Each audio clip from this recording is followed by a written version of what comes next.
దేవుడు ఎలాంటి వాడో మీరు గమనించండి. మా చిన్నతనంలో దేవుణ్ణి ఆరాధించిన విధానం వేరు, ఇప్పుడు ఆరాధిస్తున్న విధానం వేరు. ఇంతంత పెద్ద విగ్రహాలు మా చిన్నతనంలో తెలియవండి. మేము అన్నీ మట్టి బొమ్మలే చేసేవాళ్ళం. అది కూడా మట్టి మీద ముద్ర బల్ల అని ఉంటుంది, ధాన్యం రాసులకు ముద్ర వేస్తారు, రైతులకు బాగా తెలుసు. దాంతో ఓ ముద్ర వేసేవారు, అదే పెట్టుకునేవాళ్ళం. ఈవేళ మరి వినాయకుడిని చూస్తే అసలు మా చిన్నతనానికి ఎప్పటికీ పోలికే లేదు. ఇంత పెద్ద వినాయకుడు, అంత పెద్ద లడ్డు, అంత పెద్ద పందిరి, అంత పెద్ద ఊరేగింపు, నానా గొడవ, పైగా వినాయకుడు పందిలేమో కెవ్వు కేక పాటలు.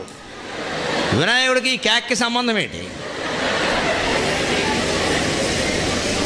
వినాయకుడు పందిరిలో రికార్డింగ్ డ్యాన్సా, సినిమా పాటల డ్యాన్సా?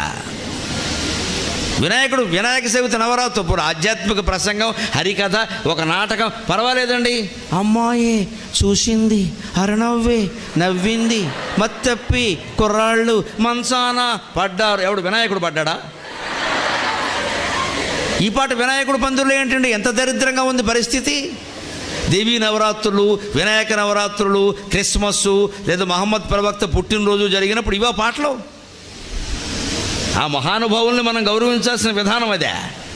కానీ ఎందుకు వేస్తారు? అలా వేయిపోతే కుర్రాళ్ళు రారండి అంటే, కుర్రాళ్ళు రావడం నీకు ముఖ్యం, వాళ్ళు చెడిపోతున్నారనే విషయం నీకు తెలియట్లా.